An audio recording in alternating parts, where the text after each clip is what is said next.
Hey everybody. So it's me, Arti again, with Behind the Stash, with this beautiful, little situation we got here. We got Josh, we got Matt, some legends in their own right. Here we go. This is episode 3. So guys, introduce yourself. How you doing? I'm Joshua, one of the partners over at WorknRoll.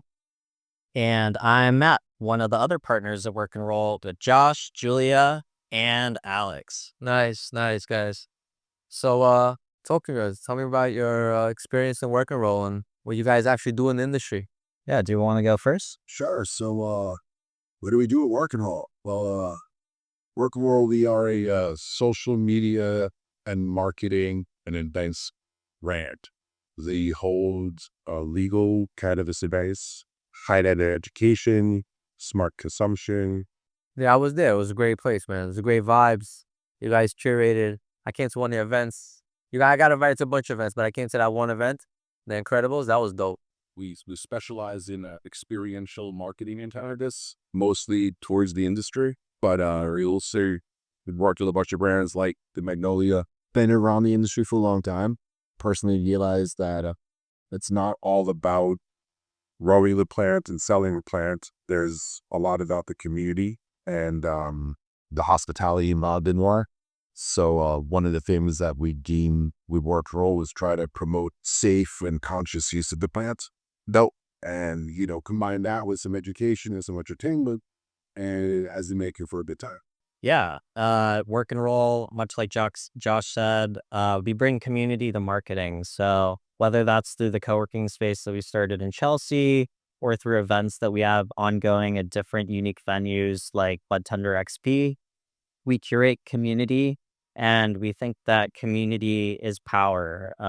Power for the plant to be able to progress requires community to work together and grow together and engage together. With the events, you have these 4-dimensional opportunities where you can create unforgettable memories and experiences for people. That creates a type of authentic connection between the brands that you're not going to get otherwise. So what we pride ourselves on is the authenticity in the community. And, we come from a background that's very diverse as well. As he may have alluded to before, Josh, I'm Gen Z, and Josh is probably 2 or 3 generations above me, and then Julia is. What am I? Oh, a millennial. Here we go. Yeah. I'm an 80s baby. So what am I? He might be the end of X then. Yeah, the end of X. Okay. Yeah. All right, guys. So Behind the Stash, what we like to highlight the everyday person, the person that actually does the work. They highlight all these celebrities and all these, hey, what watch are you wearing? What do you do for a living? Tell me your story. At Behind the Stash, we want to highlight every single person that walks through my door and their stories. We have tattoo artists, we have business owners, restaurant guys. The other day I had my boy, he's starting his own barbecue company. He's like, Arti, do you mind if I just come and do flyers by your store? Came here with a whole tray of ribs, which was amazing. Just like me, he's up and coming, building his life. So what are you guys about? Like, you know what I mean? Like, just tell me about yourselves a little bit. Well, I have a very mixed up background. I've had a few different careers. Cannabis has always been the string that connected them all. I've done everything from drive an ambulance to run a pizza shop. Right. How long you been smoking weed? I don't think I'm allowed to answer that question. Yeah. But we'll say decades. Yeah, no, I've been smoking for a long time. I like to joke with some of the younger guys when they talk about some of the OG strains, how dank their sour is, that if they weren't smoking sour pre-98, they don't know real. And I often get a response, I wasn't even born there. Yeah. So. Seriously. It's real. Yeah, it's really. Yeah, Matt. How about you, Matt? Yeah. Yeah, so I got started with cannabis probably at an age I shouldn't mention also, but like it helped get me through some tough times. I first, got experience with it in Georgia, and then I went to college in New York. Went to NYU, and pandemic happened. I was working in the beer industry at the time.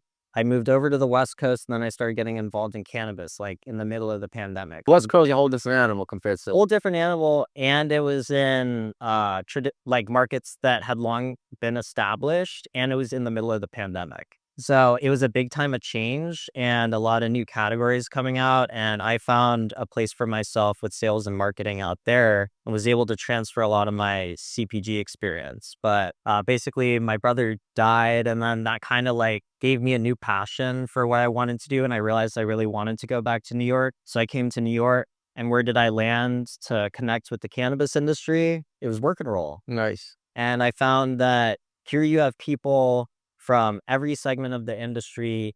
You got legal, you got government, you got traditional market, all under one roof. That was a dope experience. I enjoy being around every single sector of this cannabis industry. You know what I mean? Marketing and like myself, to the owners, the bud tenders. You know what I mean? Just to hear the opinions and the stories. And you guys must have a lot of stories. Another juicy story that you had to experience. We did a 420 friendly gladiator fight. Nice, a gladiator fight. It was with Gladiators NYC. You can look them up online. Dope. Knights in full suits of armor with swords. And we had Moroccan Hash there. Can was also sponsoring it. So imagine this. You're like in the middle of Manhattan in this penthouse that you go up to randomly on the 12th floor.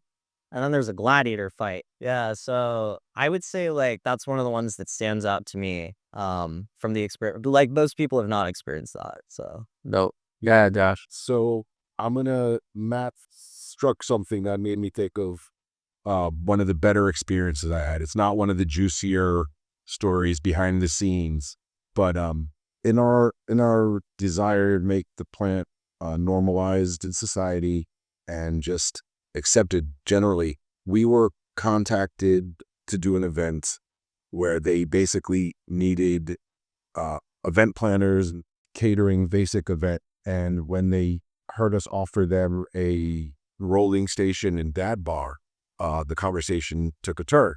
So we ended up getting booked out for a black tie, 500 person after party for an international award ceremony. I will mention the organization because it's a very well-known, established international organization. Though, and one of the winners of one of the awards threw a private after party. Imagine a black tie affair of Museum of Modern Art's after party.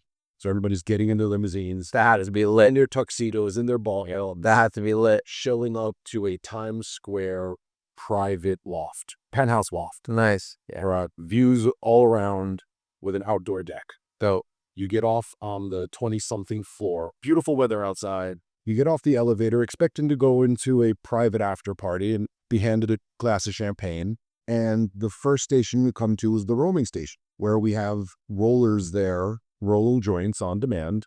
Or you could take one of the joints out of the silver tray. And then you had, I can mention the brand, right? We had MFMY. So imagine the average age of, let's say, 55, showing up 11 o'clock at night to a black tie after party. It had to be legendary. It had to be. All they're seeing, or not all they're seeing, there's a DJ and there's drinks and there's food and beautiful people everywhere. But the crowd at the rolling station and the dab bar, for all these people that were just amazed that our world has changed to a place where you can go to an event like this and there was just complimentary joints being roasted. And there was complimentary dab bar. And there's all these kind of curious people that are like, hey, we've heard about this stuff, but, is it okay? And people are sitting there like experiencing it in a crossover community that they'd never experienced it before. Imagine just going out for an award ceremony and then going to an after party, and instead of getting champagne, you're getting champagne OG.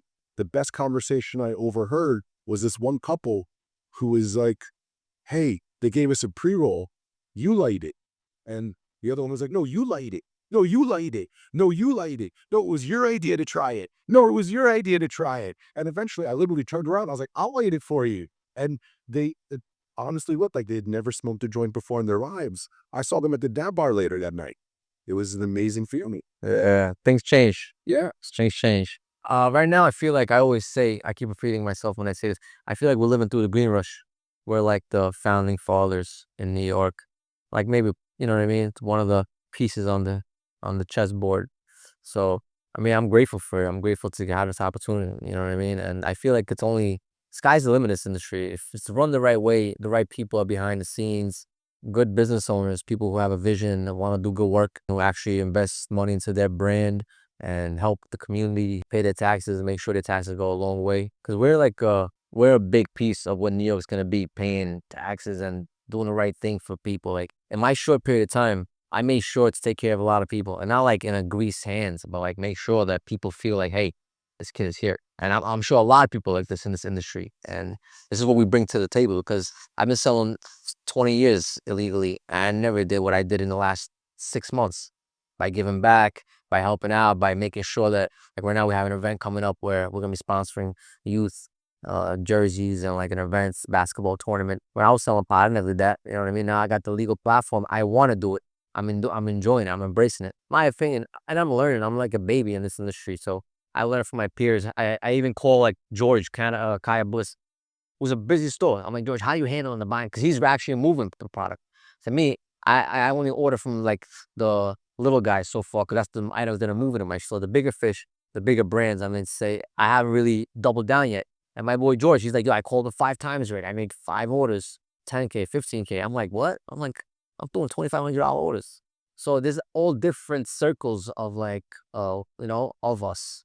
The good guys, the bad guys, the ones who are suffering, the ones who are lacking the knowledge of making their business. With you guys, you know what I mean? Like, how do you guys see this market shaping up in LA? Well, I definitely agree. The market is young. The market is new in New York. It's a new shift for us on like the Nebo market on the West Coast. For now, for a while, there's a lot of people coming with data-driven answers and data-driven concepts, but all their data is based on a different population now. And, it's based on the California market, the West Coast market, and New York.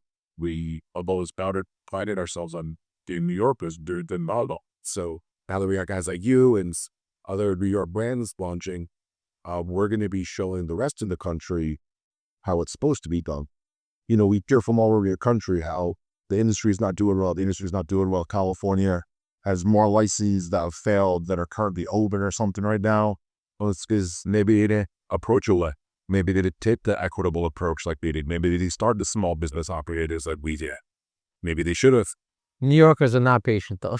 Yeah, I think that the way that the laws have been drawn up in New York, specifically around consumption, because that's my area of expertise, have afforded a lot of opportunities you don't see in other states. I mean, some people will say that the California market can serve as a template for New York. I don't think that that's the same case. Even if you look at the way that licenses were awarded on the retail side, but even from a consumption perspective, like we do events in nightclubs, like big nightclubs that you normally only see in movies and TV. This is the place where you're able to show off and show the world what you're made of. And especially from a tourism perspective too, because Times Square is kind of like the portal to the East Coast of the United States. So Sure. a lot of the dispensaries there kill it. And so like also from the consumption and hospitality perspective, you're going to start to see New York serve as a real beacon for how we can represent ourselves to tourists. What's your opinion about like the way the New York system is run, the whole OCM system? I don't know if you guys are aware about the retail market that what we deal with. What do you guys think about that? The only problem with our system were the frivolous lawsuits brought against our system. Now that has slowed our system down. If we were actually able to roll out the system with the way it was intended, even though a lot of people would have been upset, there's a lot of people upset no matter how you do it. And if we had just stuck to the plan, I think it would have been more clear what the intention was. The intention of our system was to elevate those most harmed by the war on drugs. And I believe if you look at the number of equity-based licenses in New York State, we have more than the rest of the country put together. So I think as far as for those of us that were fighting for the change on that, making it not just legal, but getting back to those that were already fight for legalization, I think we're doing an amazing job. I'm about to get started on the DASNY issues. I'm not going to get started on the December queue and all that stuff because everybody has their side to that argument. So all in all, I think New York proved something to the rest of the country that if you get equity first, we can have the right players in the market that will make the market better in the long run. For sure. Yeah, Matt, what do you think? Yeah. And I mean, I'm friends with a lot of the OCM peeps, a lot of the OCM peeps mean really well, I think. And I think that part of it is just scope of authority. Like, for example, one of the things that's really impeded the growth of licensed retail in New York has been these illicit shops. So guys, basically what I love to also ask my guests is give me one of your what your daily looks like. You know what I mean? Like, what's the average day for Josh? What's the average day for Matt? Like, around work, around life. About every other day, I'm off before 7, and I get my son to school by 8 o'clock, which for me is a nice 2-mile, mile walk there, mile walk home. So I get my exercise in. I have some calls with my coworkers. Usually between 9 and 3 is emails, conference calls. So a lot of your work is virtual. Beginning of the day, the 9 to 2 or 3 is a lot of virtual, a lot of you around me, a lot of calls with mouths and junior. Then school pick up at 3. Oh, so you got the kids pick up and drop off? Yeah, we juggle. So one of us just drop up, one of us just stand up. They're always depending on the day, and the times vary. I'm out also. I'm there. Then into more in-person meetings. I'm helping a processor build out his business in Red Hook. So right now, once or twice a week, I'm out on site there. Amazing. Do a GMP stuff, all that fun stuff, and then our events. We have a lot of planning and a lot of stuff to do for that. Nights are often busy with writing proposals and contracts. Yeah, man. How about you, man? Talk to me. Yeah, I would say that mine is similar to Josh's, minus the kid. Well, I do have like a little baby kitten cat that I feed before. Animals, and some kids also. Yeah, she's like 2. But I normally wake up before 8 a.m. Yeah, everyone gets up in the morning, man. It's big for me. Yo, morning is big. My wife thinks I'm crazy. My wife's like, okay, she's like, yo, what are you doing up at 6:37 in the morning? You know what I'm doing? I start cleaning up the house. I start doing shit. I have OCD. I start cleaning everything. You want to hear some funny thing? Yesterday, I came home, 11:30, I finished. 11 o'clock, I finished here. I'm home 11:30, about a half-hour ride home. I come home, and I look, I have a baby camera, right? My baby's sleeping. My wife is sleeping. House is peaceful. Oh, my God, nice. I'm going to go home, cup of tea, smoke a joint, and go to sleep. I come in, there's a tornado in the house. I saw a tornado. Oh, my God, the baby's toys, baby's clothes, everywhere.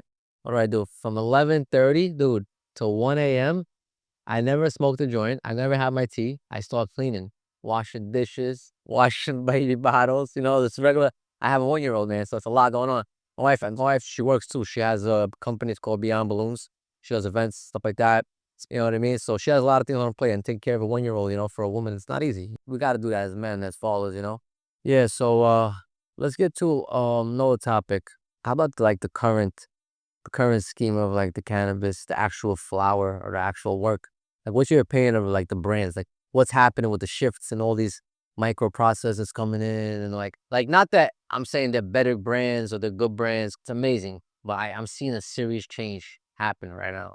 I'm working through it, and the calls I'm getting and the pictures I'm seeing, and like like my friend, once again, I deal with a lot of people who are in the industry, and they've been doing it longer than me, and their shelves are different than mine, deeper than mine, and they see different items that I haven't even seen yet. So they'll call me, yo, you have this? Make sure you get this. I'm getting those calls more and more often now. So like, what are you guys seeing? Like, what's your opinion on it? The larger real New York brands is just coming. The original first movers, a lot of them were New Yorkers, are New Yorkers, but a lot of the bigger displays were out-of-state brands, not necessarily those evil NSOs, but brands that had established footprints elsewhere. Yeah, or in more recognizable names so recognizable names, but they just had the infrastructure to get into the New York market quicker. Whether it was their packaging or just their business structure, they were already working. Whether it was Massachusetts or Rhode Island, other like New Jersey, other states,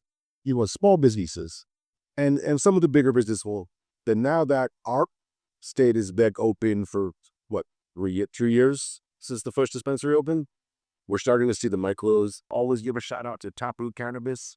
No, 6 Point counts. No, when if you can get their products in your stores. I have events that come through. Tell them, hit me up. As soon as they can grow enough of it. This is like the weed. You can't get it outside of 10 miles from where it's grown. Because they just already gone. And it's gone. Everybody wants it. The growers are like, no, I'm buying it myself. This is good weed. So there's going to be a lot of that. Those are just 2 of the brands. There's 100+ micros that are going to be coming down the line.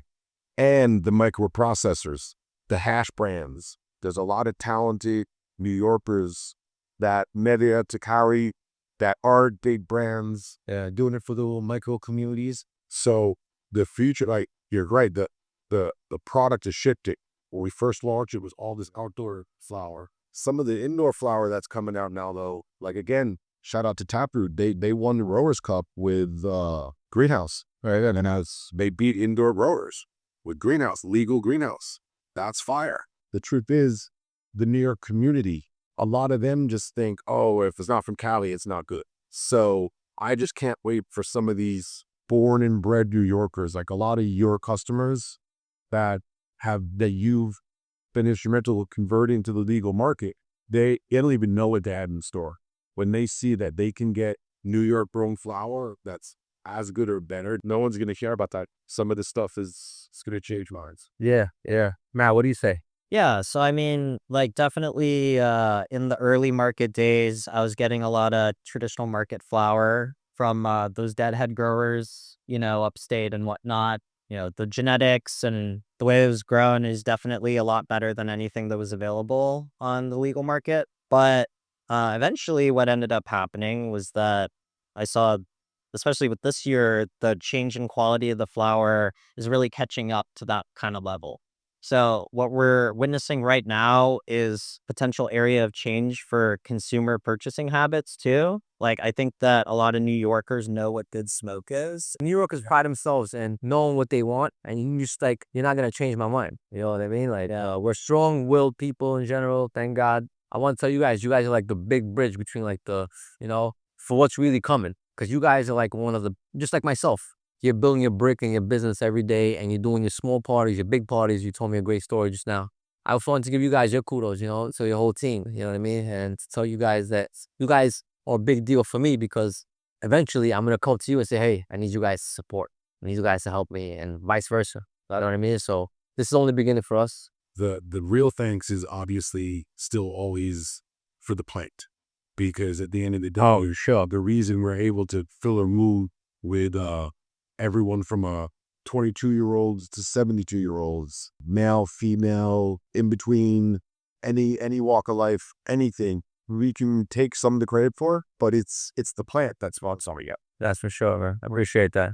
We're definitely consumer first in our focus. And I think that as we build the industry all together, we all need to think that way. I think consumer first, because those are the people that are ultimately benefiting from these products that we're selling, we're stocking on shelves. So, we think it's important as marketers ourselves too, to consume every day. You'd be surprised how many people don't consume that work in the industry. And it's like, how can you be connected to the consumer experience if you don't know what your own products taste like or the effects of those are? So you have to constantly be changing with the landscape. And that's what our mission has been, is to move with the community and provide the best for that. And just guys, let us know where can we find you guys? Promote any kind of brand you stand behind. You can find us at WorknRoll.msc. We're on Instagram. We're all over New York right now. If you work in the industry, definitely follow us so that we can invite you to some of our events. Yeah, please, guys. Also follow us on Instagram, stashmaster.ny. Subscribe to our YouTube page and channel, stashmaster.ny. And stashmasternyc.com. WorknRoll NYC on Instagram. All right, guys. So I just want to say I appreciate your time. You know what I mean? Thank you so much. Yeah, but in the hard work. Yeah. Thank you, guys. Thank you. And we're going to build, man. It's only the beginning for us. Oh, yeah. And just the industry. Julia, thank you to you, everybody at Behind the Stash for the hard work. Thank you so much.